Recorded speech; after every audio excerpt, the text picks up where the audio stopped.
So welcome back. Going to be a big job done here, and I'm looking really forward to it. Before I tell you what that is, and I can't turn the camera that way, by the way, because the T20 is sitting there looking a lot smarter. That's one way of putting it.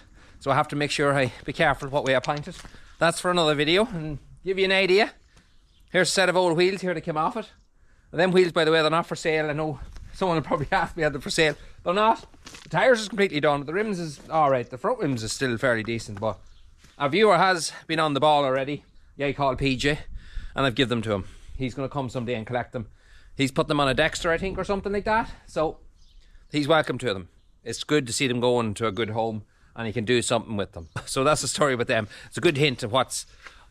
Yeah, she's not sitting on blocks. That's one way of putting it. But this shed here, we haven't done anything with it yet because I have been doing a lot of thinking. And when it was dug out, we had a guy here and we got a few prices done of what it was going to cost, first of all, roughly cost to get started on it. Mass concrete walls, because the unfortunate part here is everywhere where we dig, you're either filling up or you're digging in. It's a hill, it's a steep hill this farm is built on, and it makes it terribly difficult to do any kind of building work. And the unfortunate part is like this house here my dad built.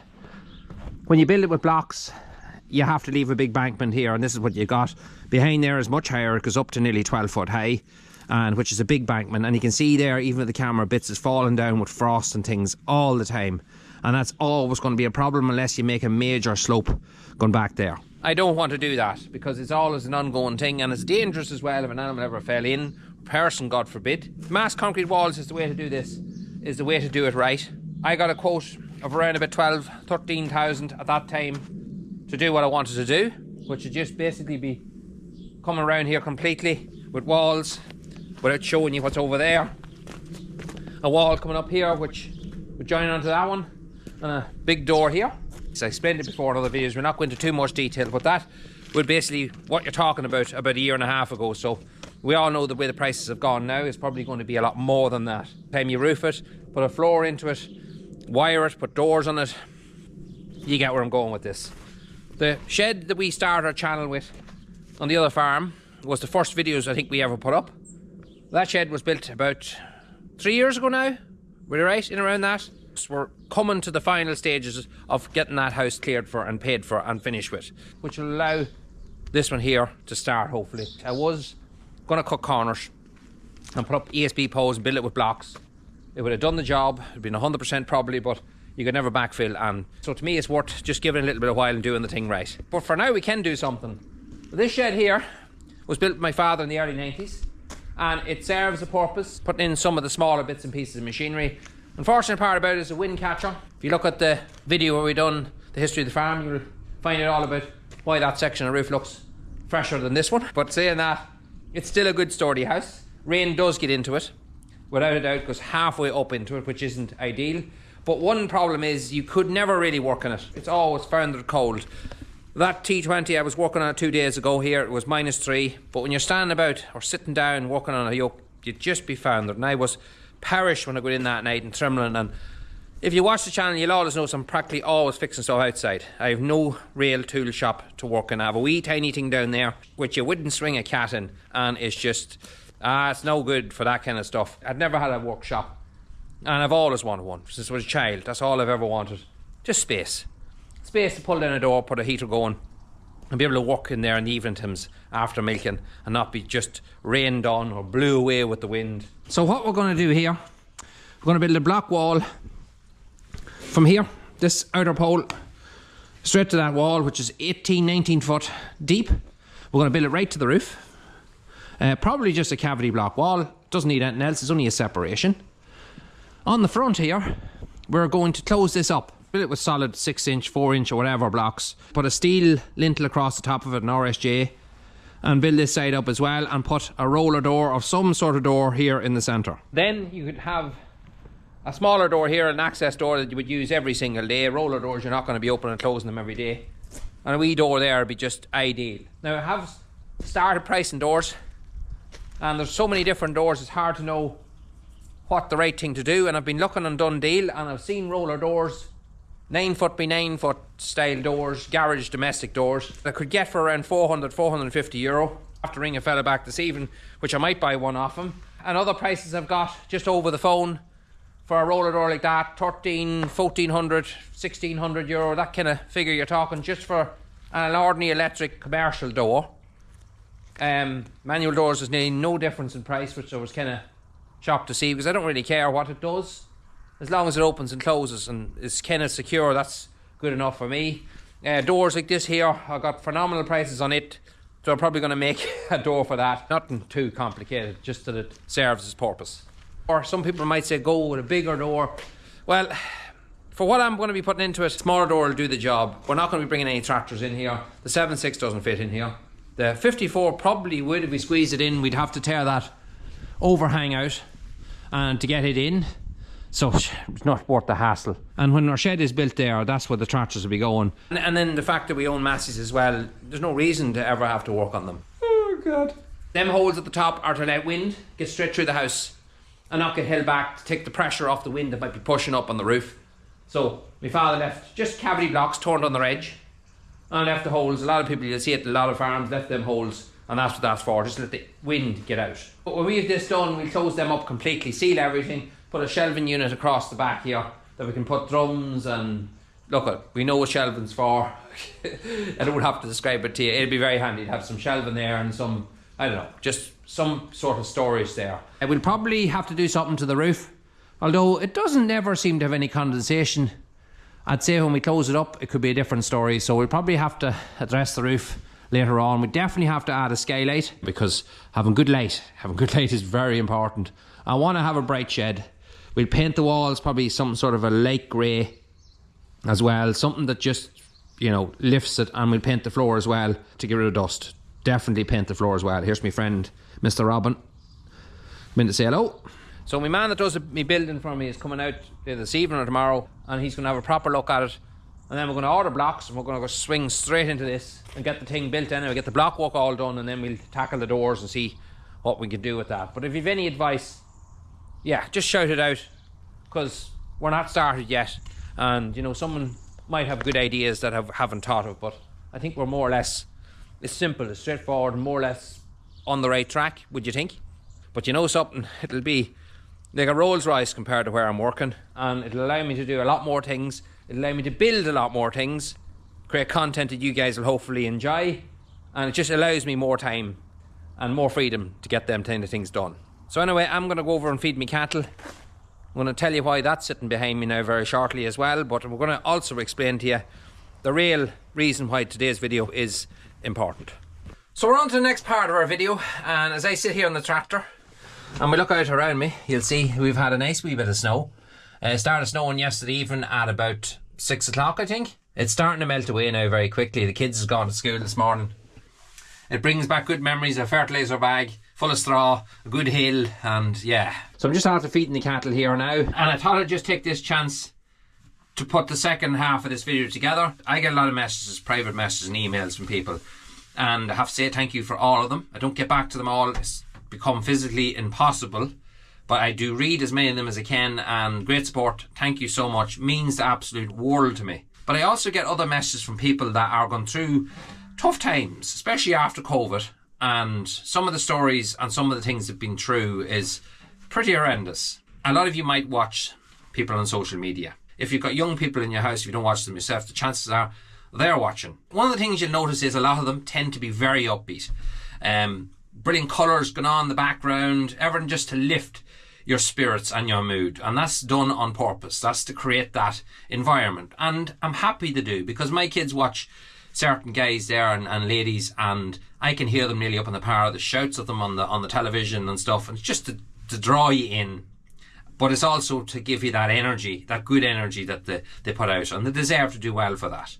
But most of them guys, and they have done separate videos and separate interviews where they talk about their private lives, and it's much different. They can have all the money, all the items in the world, but their lives behind the camera can be traumatic just the same as anybody else's, and they go through, a lot of them seem to go through very tough times. I get several messages, you've probably seen them in our comment section on YouTube, for instance, that positivity, you're very positive, you seem to enjoy your job, which makes it all the better to watch. Now, there's a certain amount of element of truth in that, because I do. I enjoy what I do. This is what I do day in and day out. I enjoy making the videos as well. That helps me I don't know, it just gives me that therapeutic relief that I can talk to a camera, don't see anybody, but I have interactions with people that I really, really enjoy. But it wasn't always like that, and it's not always like that. I remember when I was younger, say national school, secondary school, loved it. Don't remember having any real issues at school. I always enjoyed school. Getting up to mischief, yes, but I enjoyed it. Then after school, I went straight to college, agricultural college, and that was only a year we had to do there, and then we went straight from that into 3 months placement where I lived with a lovely family from Killinleck, who treated me like an experience I'll never forget. They know who they are. I think some of them do watch. You know, in life, when someone treats you well, you never forget it. I went from that placement straight into work. I was working part-time during that process as well, but it came into more just down-to-earth work where I was working on another dairy farm, working on my own, and was busy. A lot of hours put in. I only realise now too many hours was put in. Too much time was put into work. I was living a life where you live to work, you don't work to live. And I was like many other people that were doing the exact same. Kept that going for many a year and didn't really bother me. Or at least I didn't think it was bothering me till I started to notice little changes, like going to social events, going to weddings and things like that. I found it that I was getting it hard to mix in, which was new to me, because before that, when I was me early to late teens, no problem, I was very outgoing, but I was finding it harder to blend in. And then I found myself avoiding going to places like that, isolating even further. And when I say isolation, I'm just talking about farming in general. It's my occupation. Yours will have a different reason. But yes, farming is ferocious isolated. Definitely very, very isolated. That's why I really appreciate that there's groups like Macra and so on. Now, we didn't have them that time. We didn't even have a mobile phone till I was in probably me early to mid-20s. Apart from doing a run, maybe somewhere just to collect supplies to the farm, I rarely went anywhere else. And that grew and grew and grew. And that, I knew myself, was wrong. But I didn't fix it. I knew I was becoming more unhappy. The work I was doing, I was losing interest in it. I was just doing it because I felt I had to. I felt I had to keep the farm running because my father, it was his farm that time, and I owed him the respect to do things right. I overthought every job that I was doing for fear I'd do something wrong or disappoint. And nobody would have known any difference talking to me out and about. I was the only person that was conscious of it. And as time went on, I was more and more conscious of it. Another thing as well I experienced was never being able to turn off. No matter where you were, if you went on a holiday or anything, you never were fit to turn off. Your brain was going all the time, thinking of what you had to do or what you're going to do when you get home. Or you get up in the morning, I'm going to do this today, I'm going to do that today, and looking at the clock. You kind of get what I'm saying? So there was times when the day was over, I was wouldn't say physically exhausted, mentally exhausted, absolutely worn out. And that, again, causes problems in itself. Luckily, it was mild, but it was still a problem, and a problem that was building. I would happen to be at home, we were watching TV, and my wife would always be a person who would be watching what I was doing. Not, well, I don't know if it's a good thing or a bad thing, but just keeping an eye on everyone was going. She'd ring me to see, all right, if I was away for too long or something like that, or if she'd come home from the pub a wee bit earlier. Was looking out for me. And she would always constantly ask me, are you okay? And so on. And my answer would normally be, yeah, grand. But I was too much of a stubborn git to say anything. We just came from that generation. I'm the youngest of 5, and in our house you didn't talk about those things. You just didn't do it. And thankfully times are changing. I remember just one night she did ask me, and I was after having a ferocious bad day.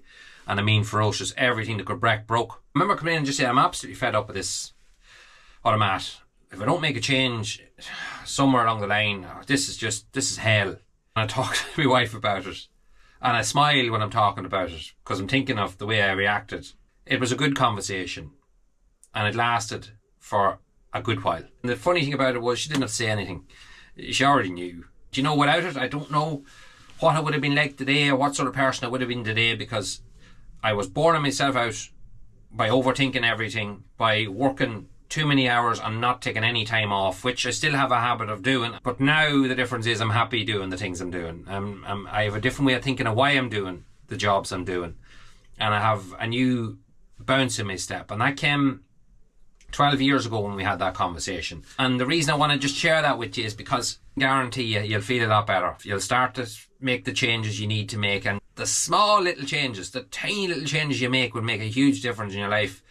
And now I have trained myself to think differently. And events that have happened in my house and things like that, now being a dad as well is very important. And I have made them changes and I'm much better for it. It never goes away because there's no such thing. We're not robots. We have emotions, but you deal with it. You get on. It's part of life and you get on with it and you deal with it. But you can't do it by yourself. So that's why I have the crack and joke and maybe look so positive or talk so positive, because I know the influence that it probably can have to people, and that's what we're trying to achieve. So that's it. If you've ever felt that way, which I more or less will reckon you have, listen to me and make the changes. Make them right away. Don't wait on it. Don't sit on it because you won't do it. You'll probably be like me and be a stubborn mule and not do it. It works. It works 110%. And also, do something that makes you laugh. Watch something that makes you laugh. Whether it's a comedian, whether it's videos of cats, which I can't seem to stop watching. I don't even like cats, but yeah, they're there. Watch them. If they make you laugh, watch them. Do something that brings humour to your life, because that's what life is all about. It's a short spell and it's one that we should enjoy. Anyway, I'm going to talk no more about it. I'm going to get the silage of these cattle. We're going to have a guy coming from Pieta House. Now, Pieta House is just one place I chose. There is loads of council and agencies out there, crisis centres out there. In the description of today's video, I'm going to add those so you have a good choice. Today, it just happens to be Pieta House because darkness into light does happen beside us, and schools and places gets involved. So we're going to hopefully raise some money towards that. You guys get the chance to win between 3 prizes, which I think you'll like when you see them. That's all coming up now, so we'll pick this up when he arrives. Alright, so we're here with Gerard from Pieta House. Gerard, you're very welcome here. Thanks for thanks for taking the time. I know you're busy people and for a good reason. So thanks for coming out. So Gerard is going to give you a brief rundown of Pieta House and the kind of services they provide. So I'll pass it over to Gerard. I suppose the best way to say it is, if you had somebody who's gone through a tough time, no matter what age they are, and if they can't speak to someone, or they feel maybe they're embarrassed, or for some reason they can't talk to a loved one or a friend, what is the next step? Who can they contact, or what would they expect when they make the phone call? Yeah, no, I'm delighted to be here. First of all, Pieta was founded in 2006 and has grown over the last number of years. So we now have 20 centres around the country, which is fantastic. But probably the important part is our helpline service, which is 1800 24/7 24/7. When a person rings that number, they're actually going straight through to one of our counsellors. So they're getting professional advice straight away. And that person will guide them through, listen to them first of all, take an understanding of what the situation is, and give them advice and support.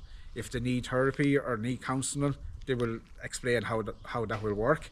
Or if they just need a listening, somebody to talk to, that's what they're there for. It seems to be a lot of the thing, just someone just to listen. Absolutely. Look, it is important. We always say talk is the best thing. Yeah. Sometimes it may be a family member, but that person mightn't feel comfortable in speaking to that family member. So that service is there, and it's 24/7, which is fantastic. Yeah. And you can also text as well, and the counsellor will text back and set up a call. Oh, brilliant. So it's a very easy option. Yeah. One which gives a lot of privacy and security around, but knowing that is also a professional and qualified counsellor that you're speaking to.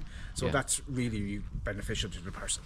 Are you finding a difference in the calls over the last few years, especially with COVID, with isolation that came, age groups, and perhaps kind of a trend of the problems maybe some people, young and old, are facing? Yeah, so COVID definitely has affected the society as a whole. We've all seen that. Isolation, when people couldn't get out and about. We've seen the increase in younger people over the last couple of years as well, which it's sad, but when you think about it, isolation has really affected them. Their social lives changed, their schools' life changed, so that has caused problems. But again, as we said, it's just about reaching out. It's about opening up to people, talking, connecting with people, whether that's friends, family, reaching out to the likes of Pieta. These supports are there, And it's about getting that out there that it's good to talk. We're hoping today to raise some funding towards Pieta, so that service stays active for people and that they know it's there, because it is very important. So some of that funding, for instance, what could that go towards, or what could that help with? Yeah, look, at events like this are so important, because 80% of our funding comes through events or things like Darkness into Light, which a lot of people we know around the country. It's such an important event for us. So funds will go back into our service. So here we're in Cavan, we have an outreach service here in Cavan which operates 2 days a week. Hopefully in the next week or two that's going to be increased again through funding. So events like this, like what Hadrian is doing, is so important. Them funds help save lives. That's basically what our service does. So any support you can give to the raffle, it will be so much appreciated, and your funds will help save lives. So Gerard, thank you so much for coming out. Pleasure. Giving a bit of time towards us in -3, whatever it is now. Fantastic weather. We're both perished. But yeah, thanks so much. Appreciate it. Pleasure. So, you see a tipsy bin sitting behind me and you're wondering, what is this all about? Well, a good friend of mine, Michael, at MegaFab, invented this tipsy bin, which you've probably seen loads of times on our channel. There's one in there in the corner that's full of holding plastic. There's another one down at my house that's holding sticks, and there's another one over at the farm that's doing our meal. But Michael landed up at Christmas. He rang me in the yard and he said, "Are you about?" And of course I wasn't. I was nowhere near home. He said, "Well, I'm just dropping up a hamper to you. Is your wife Sinead in the house?" She was. So we dropped that in with her, had a brief conversation, and he said, "There's one other little thing I want to drop up in the yard for you. Just said thank you. To remind you, it's been 2 years since you done that review." He wouldn't say any more, so I left it at that, and I said, "I'll ring you when I get home," which I did. So when I seen it, I said to Michael, "Jesus, I have 3 of them. What am I going to do with it?" I scratched my head and I said, "Well, you wouldn't mind if we run a raffle, would you?" And that's where this all started.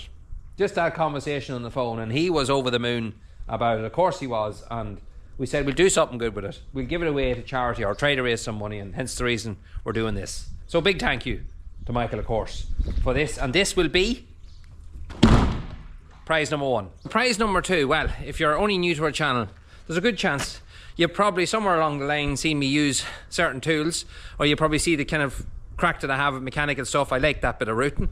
But 2 of the main tools that I use, and you would have seen in our channel, is these 2 here. I find these are by far the most used things that I would use on my farm. They cover so many different things. The impact drivers are just game changers. That's what they are, because before that I used to use drills to put in everything, but these are just, they're out on their own. But you have the kit here together, and you have both drill and your impact driver. So there's no reason now on a Sunday morning you haven't put that shelf up, or you're a farmer, or you're a mechanic, there's no reason now to be able to get the jobs done, because these will do every single job that you have to do around the house. They're extremely handy. And with this you get 2 5-amp batteries as part of the kit. Your charger and all your literature is in the bag, and a little buckle that's on the sides here so you can mount it on your belt and so on. That all is in that box. With impact drivers you need impact bits. So you have a DeWalt 29-bit here, so definitely you have enough in there to get most jobs done. That is prize number 2, which has been kindly sponsored to us by Toolfix.ie. Toolfix are based in Dundalk, County Louth. Massive thank you for them for getting involved. It's not that far away from me. It's a big, huge store. If you've been in it, you'll understand how big it is. But above all else, they were very clever with what they done. They built beside Penny's in Dundalk. And Lord God, any fella that knows or has a wife or a partner that likes to go to Penny's, the torture that brings, especially when they put the till beside the laundry department, it's just making a pure mockery of us altogether. And then they took the seats away from outside of it as well. Made us stand for 2 hours. Now you can go over to Toolfix and you can do as you please and let her spend the day in there, and the Perrys will not fall out before the end of the day is over. So that is prize number 2. So prize number 3, well, that's something that me and my family want to put into this pot, and I had to start thinking of what we could come up with and what would make the best sense, or something that most people would like and use. And it wasn't too long before it sprung to mind what we should get. And one of the most popular questions on nearly every video is, what camera are you using? What gear do you use to make your videos? That brings me to our next prize, which is just after being delivered. Thankfully, it's 3 days late. UPS, 3 days late. It was bad weather, real bad weather, but it just got delivered. And of course, this is it. I hope you can see real bright light, but this is a brand new GoPro Hero 10 that we're adding to it ourselves, and I think it's a good choice because a lot of people will like this. Cameras are brilliant. This is what 99.9% of my videos is filmed through, so they're a great camera. Hyper smooth 4.0 if you're into the technical stuff. Well, I can fill you full of it. 5K, 4K, 2.7, 1080p, 60, 120 frames a second, time warp, full voice control, touch screen, 23 megapixel camera, slow motion, time lapse. It's got it all. Another good thing about video cameras and cameras alike are the capture images that you can hold on and treasure for life. And we have ones in our house. Some of them are quite hard to look back on, but they're there. And they're memories that we'll always have. And hopefully you guys, whoever wins this, can make your own memories on this one. I got thinking then afterwards when we had this bought, I didn't want you to have to go out and start immediately looking for accessories, because with GoPros, people wear them on their heads, their chests, their arms, they mount them on cabs, the tractors like I do. We bought one of these accessory kits to go along with it as well, and it's packed. It's literally packed with stuff. Every sticky mount to go on your windows, go on helmets, all different shapes and sizes. Jaw clamp that you can mount on the peak of your hat or whatever. It's got chest mount, head mount, just a band that goes around your head that holds it in. It's got a little floaty if you want to go out in the sea and have a bit of a splash. Selfie stick, tripod. You will find every mount you will ever want in there, and much along with it to do everything you ever want to do with one of these cameras.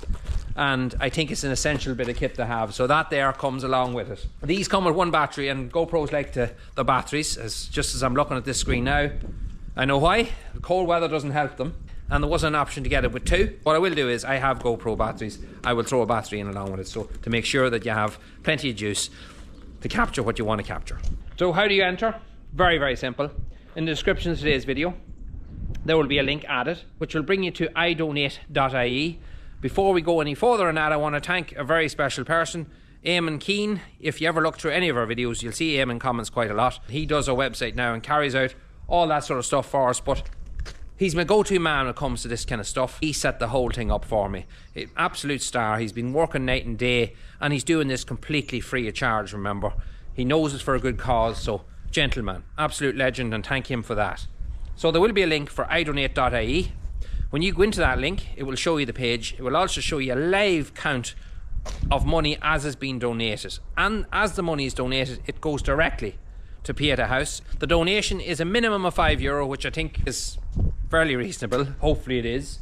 But €5 is the minimum amount, and they will have other options where you can buy tickets as well. But €5 is your minimum amount, single ticket. And then the ticket will have a number to it. You'll be able to fill in your details and so on. And then we'll do a computer generated pick, if you want to call it, or whatever you want to call that, which will pick random 3 people. And then when the random 3 people are picked, number 1 will get this, number 2 will get this, and number 3 will get the GoPro. We won't be swapping and changing. If someone wants the camera inside of the bin or so and so on, we won't be swapping and changing. We just have to keep it fair for everybody. So that is the way we'll be doing it.